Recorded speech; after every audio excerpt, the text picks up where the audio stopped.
करिश्मा, रेशमा और मनीषा 3 बहनें हैं।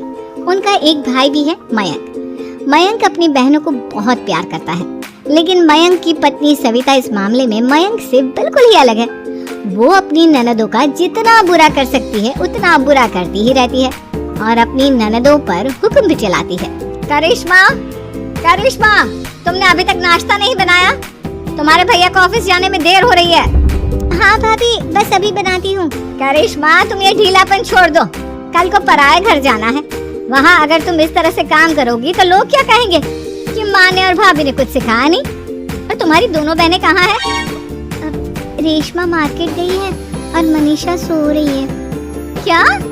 सुबह के 8 बज रहे हैं और ये महारानी अभी भी सो रही है? ये कहते हुए सविता अपनी सास दुर्गा देवी के पास जाती है। माँ जी, देख रही हो अपनी बेटियों के तौर तरीके? क्या हुआ बहू, सुबह सुबह क्या कर दिया मेरी बेटियों ने? अरे एक तो अभी अभी उठकर किचन में गई है, दूसरी सुबह सुबह बाहर चली गई और तीसरी अभी तक सो रही है। क्या करूं मैं इन तीनों का, मैं तो परेशान हो गई हूँ। जा जाकर उठा उसे और रेशमा से मैं बात करती हूँ। सविता सीधा मनीषा के कमरे में जाती है और उससे कहती है, महारानी जल्दी उठो, सूरज सर पर आ गया है। भाभी थोड़ी देर और सोने दो ना, मैं रात को लेट सोई थी। वो क्या ना यूनिट टेस्ट चल रहे हैं। शराफत से उठती है या नहीं, या फिर पानी की भरी बाल्टी डालूं तेरे ऊपर? नहीं भाभी, मुझे बिस्तर में नहीं नहाना, उठती हूँ मैं। मनीषा जल्दी से उठकर बाथरूम में चली जाती है। सभी आराम से बैठकर नाश्ता कर रहे होते कि तभी रेशमा बाजार से हाथ में सामान लिए आ जाती है। रेशमा को देखते ही सविता उस पर बरस पड़ती है। लो, आ गई महारानी। ऐसा भी क्या सामान लाना था जो सुबह आंख मलते ही बाजार की तरफ रवाना हो गई?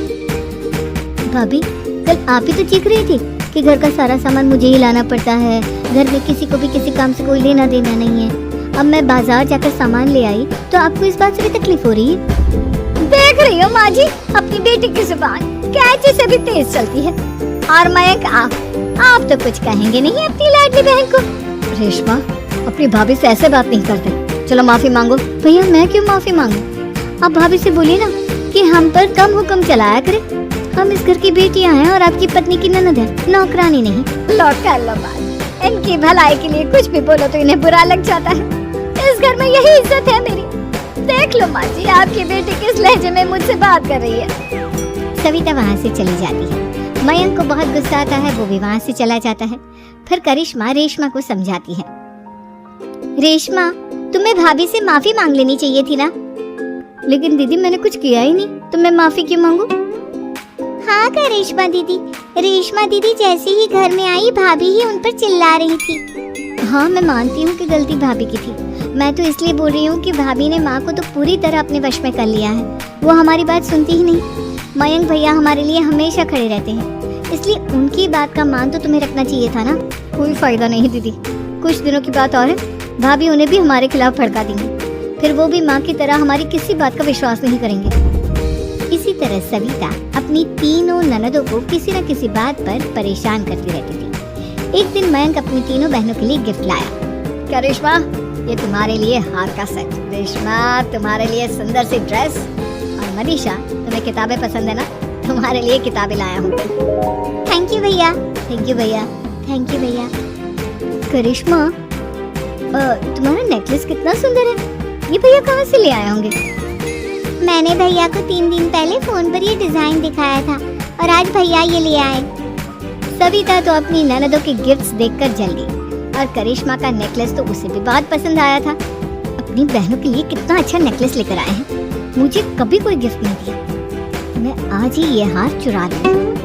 रात में सविता करिश्मा का हार चुरा लेती है और इसी तरह उसे अपनी ननदों की जो भी चीज अच्छी लगती वो उसे मांगती नहीं, बल्कि रात के अंधेरे में चुरा लेती।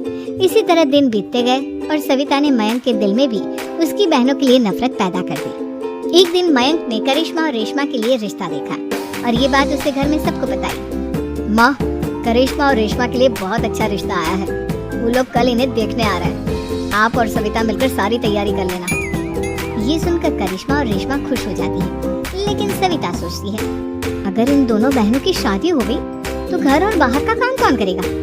मनीषा तो एक नंबर की कामचोर है, उससे तो किसी बात की उम्मीद लगाना ही बेकार है।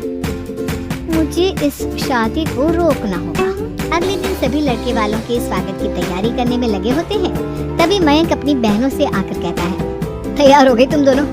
देखो दोनों लड़के बहुत अच्छे हैं, मैं कोई कसर नहीं छोड़ना चाहता, इसलिए तुम उनके सामने अच्छे से बिहेव करना और अपनी भाभी से लड़ने मत लग जाना। करिश्मा, तुम वो नेकलेस पहन लो ना जो मैं तुम्हारे लिए लाया था।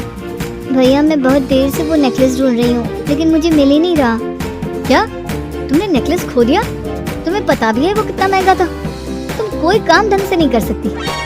मयंक गुस्से में वहाँ से चला जाता है। थोड़ी देर बाद लड़के वाले भी आ जाते हैं। वो दोनों बहनों को पसंद कर लेते हैं और रिश्ता पक्का हो जाता है। लेकिन सविता के दिमाग में तो कुछ और ही खिचड़ी पक रही थी। वो पंडित जी के पास करिश्मा की कुंडली लेकर जाती है और उन्हें पैसे देकर करिश्मा की कुंडली बदलवा देती है। जब लड़के वालों के पास करिश्मा की कुंडली जाती है तो वो दुर्गा को फोन करते हैं। बहन जी, हमने करिश्मा की कुंडली अपने पंडित जी को दिखाई थी। आपकी बेटी की कुंडली नहीं बल्कि दोषों का पिटारा है। देखिए, मैं और मेरे पति इन सब बातों में बहुत विश्वास करते हैं, इसलिए हम आपकी बेटी से अपने बेटे की शादी नहीं करा सकते। इस तरह करिश्मा का रिश्ता टूट जाता है और सभी घर वालों को बहुत दुख होता है। अब कविता सोचती है, चलो करिश्मा का तो रिश्ता टूट गया, अब रेशमा का भी रिश्ता तोड़ना है। क्या करूं? अब सविता आवाज बदलकर किसी अननोन नंबर से रेशमा के होने वाले ससुराल में फोन करती है। हेलो, मैं कौन हूँ कौन नहीं ये आपके लिए जानना जरूरी नहीं, बस इतना सुन लो कि रेशमा का 2 साल से किसी के साथ अफेयर चल रहा है। बस रेशमा का रिश्ता तोड़वाने के लिए सविता का इतना कहना काफी था। अब रेशमा का भी रिश्ता टूट गया। मयंक और दुर्गा देवी ने रेशमा को खूब खरी खोटी सुनाई और उससे बार बार उस लड़के के बारे में पूछने लगी। आप दोनों मुझे क्यों परेशान कर रहे हो? अरे कोई लड़का होगा मेरी लाइफ में तो मैं बताऊंगी ना, जब कोई है ही नहीं तो कहाँ से लाऊं मैं कोई लड़का? तेरे होने वाले ससुराल वालों को फोन किसने किया था? माँ, मैं नहीं जानती किसने फोन किया था, मैं सच कह रही हूँ। मैं तो पहले ही कह रही थी इसकी लगाम खींच कर रखो, लेकिन मेरी सुनता ही कौन है। आप चुप रहिए भाभी, ये सब आपका ही किया धरा है।